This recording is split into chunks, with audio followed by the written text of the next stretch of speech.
Good morning from England.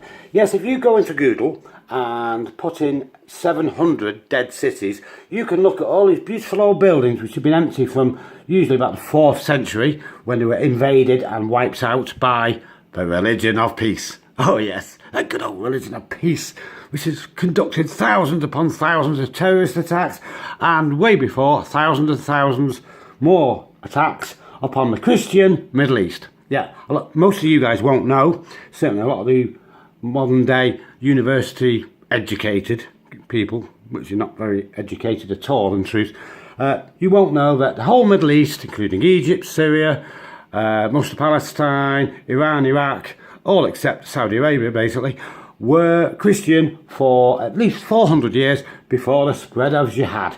Yes, it's the religion of peace, jihad, which has killed approximately, experts reckon, about 250 million people.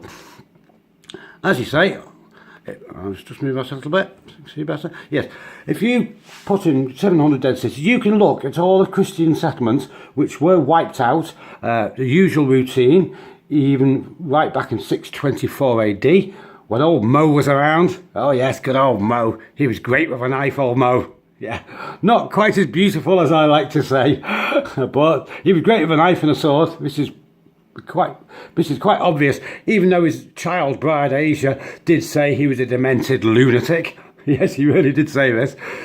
These visions were probably schizophrenic episodes.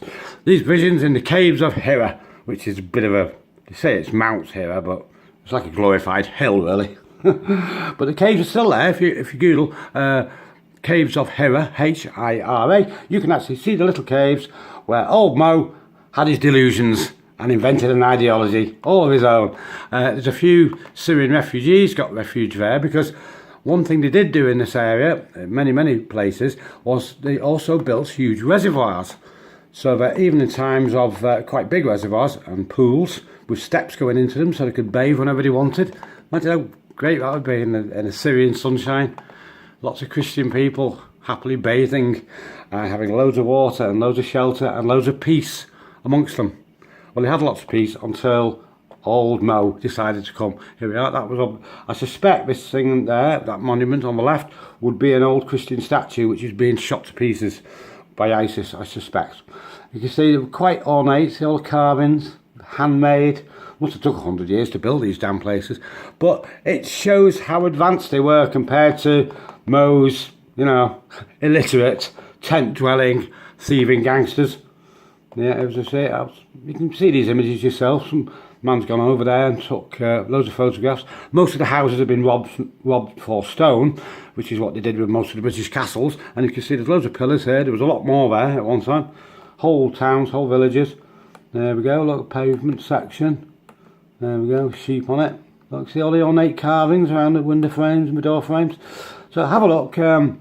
Northwest of the country are lesser known reminders of past turmoil and upheaval. See, they're not even at such peace here, and we're not even allowed to say what caused this past turmoil and upheaval because they were invaded, enslaved, their children sold, and yeah, as normal with a religion of peace. There's reservoirs, you see. So in a hot country like Syria, northern Syria, they were very successful farmers and they had generous water reserves, so they could always last through the potential droughts. But there we go.